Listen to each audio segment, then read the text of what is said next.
Hey everybody, it's John Pollock along with Jimmy Korderas, and it is time to preview the Elimination Chamber coming up this Sunday night in beautiful Phoenix, Arizona. Actually, I like Phoenix. It's a dry heat, so it's okay. It doesn't matter if it gets 110 degrees. It's a dry heat. So this is our show, Jimmy, where they've had 2 weeks since the Royal Rumble. It's never optimal, I feel, when you have such a small amount of time. But with 2 episodes to get this show ready, what do you feel SmackDown has been able to achieve, or is this almost too soon? Do you wish they had some more time to build this one up? Absolutely, because I think as far as the main event goes, the Elimination Chamber match, that kind of pretty much sells itself, and you've got pretty much 6, talented guys that are in this match.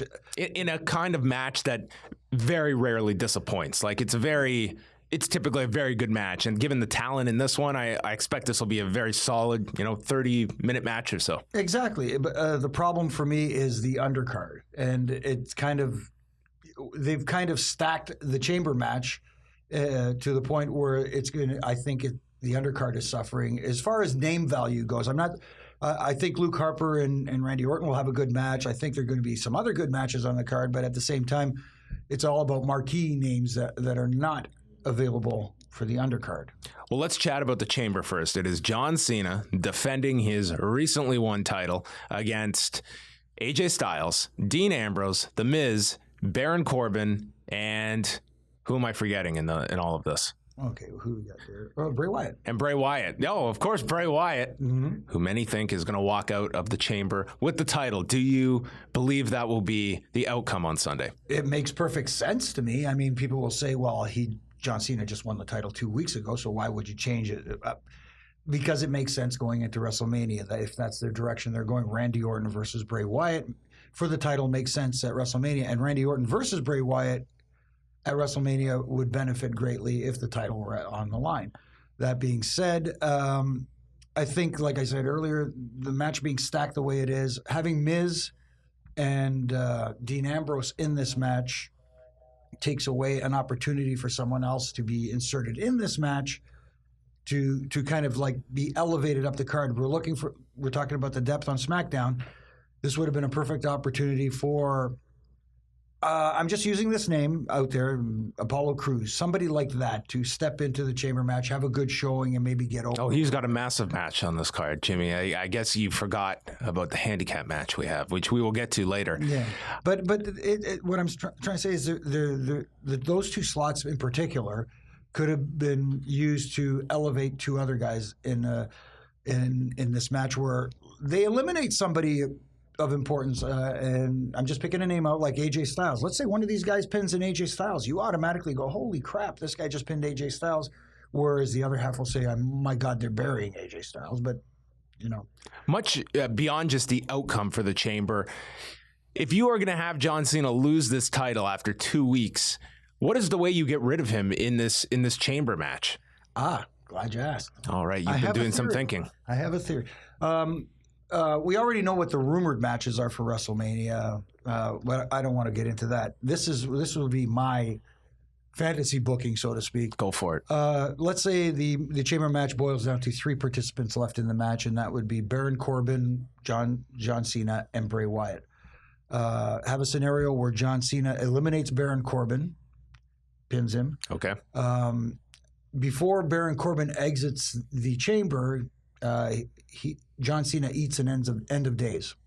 That's his kind of like payback before he exits the chamber. Bray Wyatt picks the bones. There's your new, WWE heavyweight champion, and you can set up a program at WrestleMania for John Cena and Baron Corbin because now you're elevating Baron Corbin into a higher position on the card at WrestleMania. He's supposedly going to be one of your featured guys going forward on SmackDown. So why not a big profile match like that at Mania? Yeah, I'm definitely not.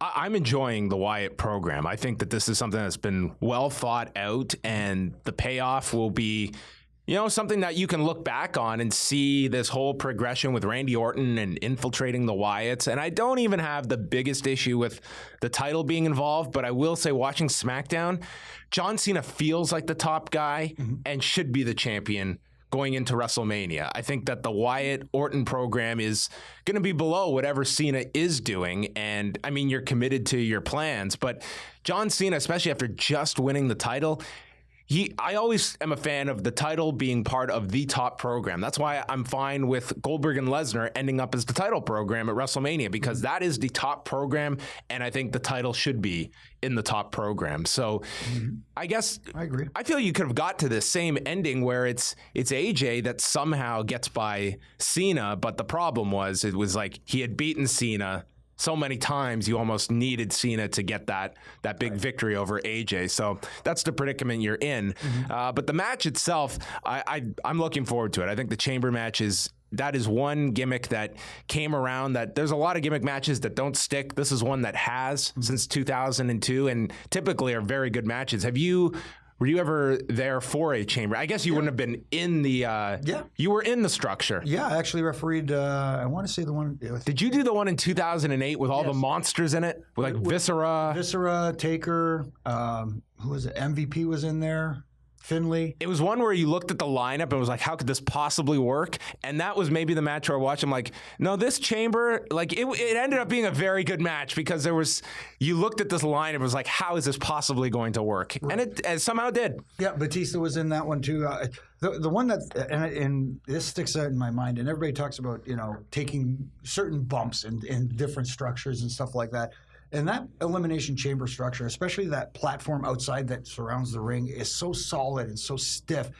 And the rules have changed depending on the match. I mean, we're gonna have a different chamber that they've been promoting, like an all new elimination chamber, which I hope that they give some room on top of those damn pods for when guys want to jump off of them. Exactly, because I remember MVP going up there and Taker throwing him off the top of the pod. He kind of... Oh, they're like arched, and it's like, and of course it was the Van Damme frog splash spot. Worse than that was, I still remember this, was the choke slam that Finley took from inside the ring over the top rope to the outside grate.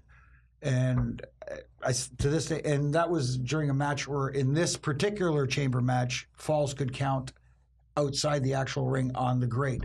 Oh. And I'm like, oh my goodness, I can't believe he took that bump. And that still, to this day, sticks with me. Like, he just flat backed on that grate.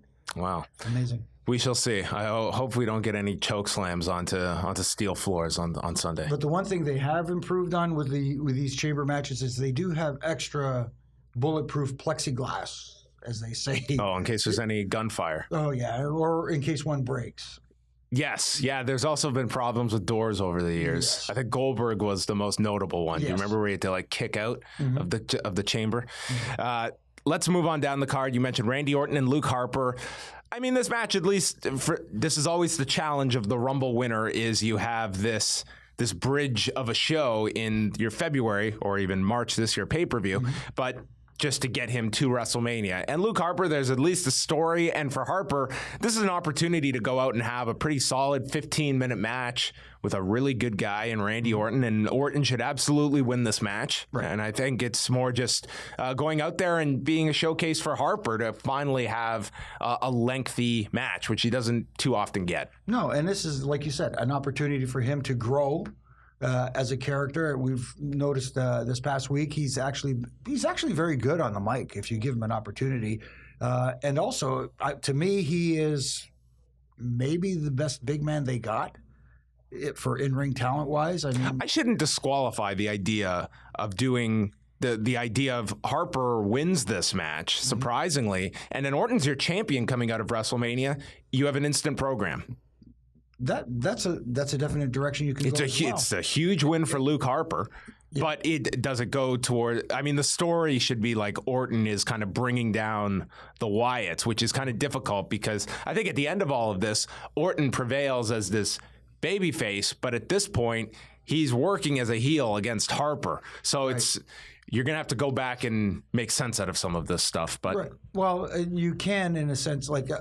Who's to say that if Bray Wyatt were the guy to emerge out of the chamber match as a champion and it could go to WrestleMania, Randy Orton versus Bray Wyatt, who's to say that Luke Harper doesn't interfere again and kind of side with Bray and help him retain the title and then afterwards turn on him too? Yeah, I do feel this should be the end with Bray and Harper. I mean, they did do the breakup once and brought them back together. Now I feel they're much better because you have Rowan that can also serve as that lackey role to Bray afterwards whenever he comes back. No offense, Eric Rowan. It's just he's not working for me. Wow. Yeah. There, Jimmy, with the thumbs down. We have 3 different women's matches on this show. We'll start off with the women's title match with Alexa Bliss taking on Naomi. I think most people have been very impressed with Alexa since she got the call up after the draft. Naomi she's just back from injury. She's got great entrance. Good enough speaker. I don't know if they do a title switch here. I feel we just got to Alexa, and she's got at least a bit of momentum right now in a women's division that has a lot of interesting pieces to it at the moment. Yeah, she's on a roll right now. I don't see this being a title change here. I mean, what we're looking at with Naomi is obviously one of the more athletic women on the roster, and they'll probably have a good match. But this is, I think, I don't know what kind of match these two will have, to be honest. Like, I don't know if they're going to gel with one another or not. We'll see. Yeah, that's a good point. Like I said, Naomi is very athletic, and I don't know.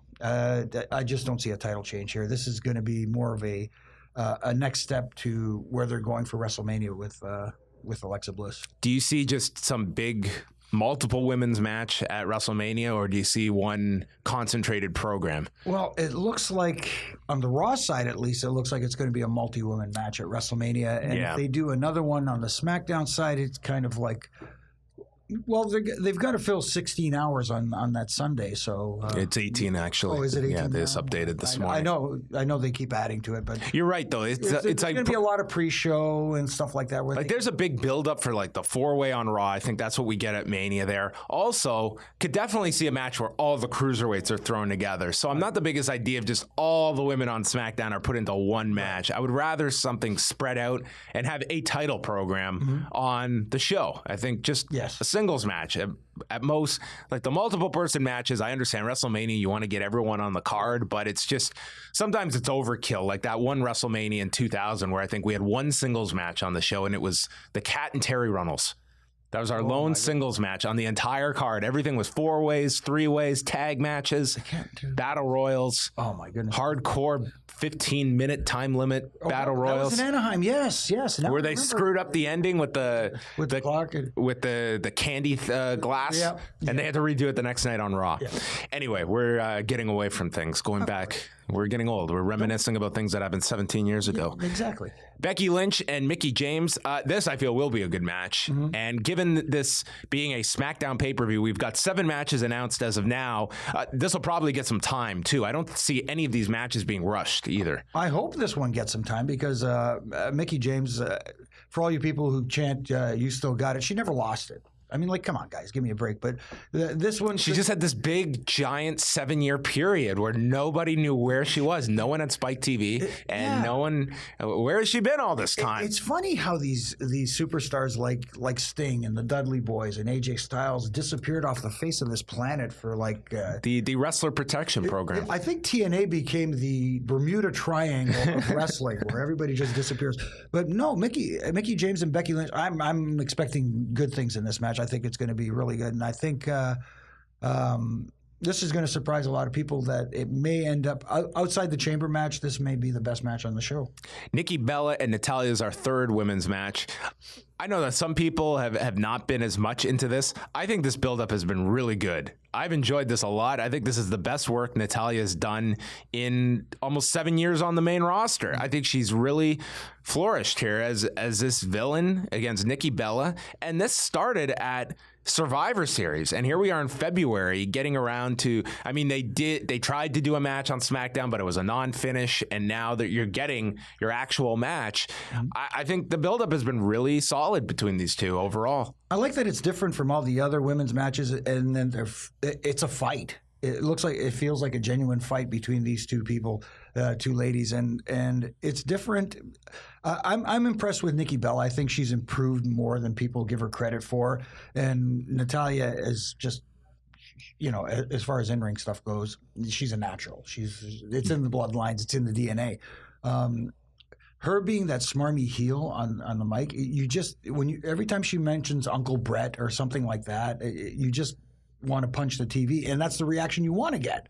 And she's very good at it. And Nikki Bella playing off the whole John Cena thing. John Cena is not the reason why I'm here. I did it myself. Of course, people relate to that. So this is going to be interesting. The thing I'm going to be curious about is if they start this match with a collar elbow tie-up. I was going to say, they can't do a nice athletic wrestling match. This has to be a brawl. This has to be ugly. This should have been given like some kind of stipulation to give them the ability, because this match warrants all the bells and whistles and brawling around the arena. This should be a fight. I don't want to see just a typical wrestling match here. That doesn't fit this at all. Yeah, exactly. Even like to start the match, it should be a struggle for the referee to keep these two women under control so we can get this match started properly and the whole bit. Like if they lock up and they're doing wrestling moves from the beginning, I'm tuning out. Tag team turmoil match. I think I'll be tuning out for part of this. We have multiple teams in here. I think 2 are of interest to people, that being American Alpha and the Usos. And to me, it's really a spotlight on just, yes, we have a large quantity of teams on SmackDown, but 4 of the 6 here are largely jokes, which I guess you can argue on the Ascension if they're putting some steam behind them after multiple years of nobody having any interest in them, where they were treated like jokes immediately. If you remember when they were brought up with those goofy promos to essentially mock Demolition or LOD, and then anyway, the Vaudevillains are in this, the Fashion Police are in this, and Heath Slater and Rhino round this out. This is where I think we're just going to get a lot of quick matches, and I hope the end of this is something prolonged with the Usos and American Alpha, because that's the only match I really want to see out of this tag turmoil deal. Yeah, and the American Alpha are a good team, but haven't really connected the way I think they were hoping, at least anyways. The Usos in this newfound heel persona that they have are the most interesting tag team they have on SmackDown right now, and I would be very interested to see how they could flourish with the titles intact. Winning the belts after Sunday. So I'm hoping that they go in that direction and put the titles on the Usos, because I really think that would be a shot in the arm for the division, and hopefully it could elevate some of these other teams. I mean, like you got Heath Slater and Rhino, which has become like your basic Abbott and Costello comedy routine, Kind of, it's run its course. Yeah, I think, exactly. The shark has been jumped, as they say. And as far as other teams, unless you bring up somebody like the Revival or somebody like that, the tag team division has not flourished right now. And then the card rounds out with a handicap match, as Apollo Crews and Kalisto will have the numbers advantage over Dolph Ziggler. This makes no sense to me. And Dolph Ziggler amazingly finds himself, no matter what, in the same position as always. I don't get this. This is like Bizarro World. Like, Jerry Lawler always refers to Toronto as Bizarro World. I think whoever booked this match booked it in Bizarro World, because the baby faces have a 2-on-1 advantage over the heel. This is like 101 stuff that just, to me, I have no interest in it to begin with. There's just... I don't know. With Ziggler, it was like this turn had been teased forever. It seemed like the only option to go with this guy. And you gave him something when you turned him, and then it just seemed like we went right back to where we were. Yeah. And here he is in this handicap match.